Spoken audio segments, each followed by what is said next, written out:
Assalamualaikum warahmatullahi wabarakatuh. Perkenalkan, nama saya Amelia Dwi Oktaviana dari kelas 12 IPA 2. Di sini saya akan menjelaskan tentang masa reformasi B.J. Habibie. Setelah Soeharto menyatakan mundur dari jabatan kepresidenannya pada tanggal 21 Mei 1998, pada hari itu juga B.J. Habibie dilantik menjadi Presiden Republik Indonesia. Pada hari yang sama, B.J. Habibie juga menyampaikan pidato pertamanya di Istana Merdeka yang disiarkan langsung oleh TVRI dan RRI. B.J. Habibie menyatakan tekadnya untuk melaksanakan reformasi tersebut. B.J. Habibie menyatakan tekadnya untuk melaksanakan reformasi yang cepat dan tepat.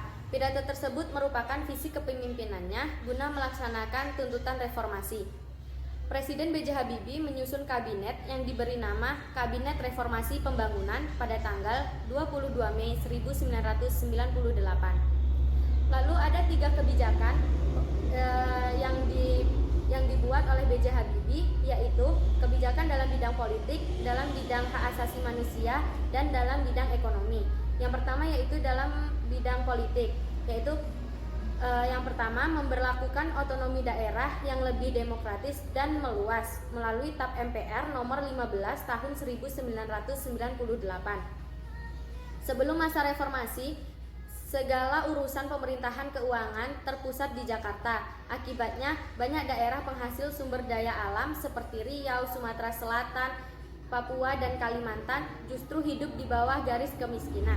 B.J. Habibie kemudian menerbitkan Undang-Undang Nomor 22 Tahun 1999 tentang otonomi daerah sebagai upaya mengatasi kesenjangan antara pusat dan daerah sehingga Indonesia dapat keluar dari krisis ekonomi. Yang kedua yaitu menciptakan kebebasan berpolitik dengan menerapkan sistem multipartai dalam pemilu sesuai dengan Undang-Undang Nomor 2 Tahun 1999. Yang ketiga yaitu menciptakan kebebasan pers. Yang keempat yaitu membatasi masa jabatan presiden sebanyak 2 kali masa jabatan dengan masing-masing masa jabatan selama 5 tahun. Yang kedua yaitu kebijakan dalam bidang hak asasi manusia. Dalam melaksanakan agenda reformasi di bidang hak asasi manusia, Presiden B.J. Habibie melaksanakan beberapa kebijakan seperti yang pertama, pembebasan tahanan dan narapidana politik masa Orde Baru melalui pemberian amnesti dan abolisi. Amnesti sendiri berarti penghapusan hukuman dan sedangkan abolisi yaitu penghapusan proses hukum. Yang kedua yaitu menghilangkan tanda khusus pada warga Tionghoa dan menghilangkan diskriminasi ras, etnik, dan agama. Yang ketiga yaitu kebijakan pemerintahan B.J. Habibie dalam bidang ekonomi.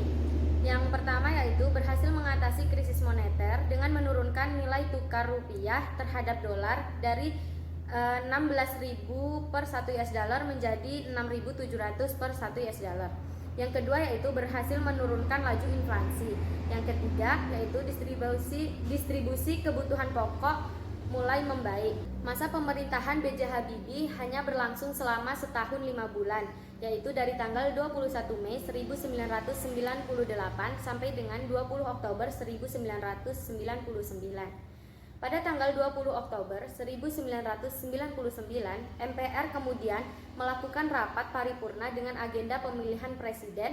Pada saat itu, calon presiden diantaranya Abdurrahman Wahid, Megawati, dan Yusril Ihsan Mahendra. Namun, Yusril Ihsan Mahendra mengundurkan diri beberapa saat sebelum melaksanakan pemungutan suara. Kemudian, Abdurrahman Wahid pun dinyatakan menang dan diangkat menjadi Presiden Republik Indonesia keempat. Demikian materi yang dapat saya jelaskan. Kurang dan lebihnya saya mohon maaf. Wabillahi taufiq wal hidayah. Wassalamualaikum warahmatullahi wabarakatuh.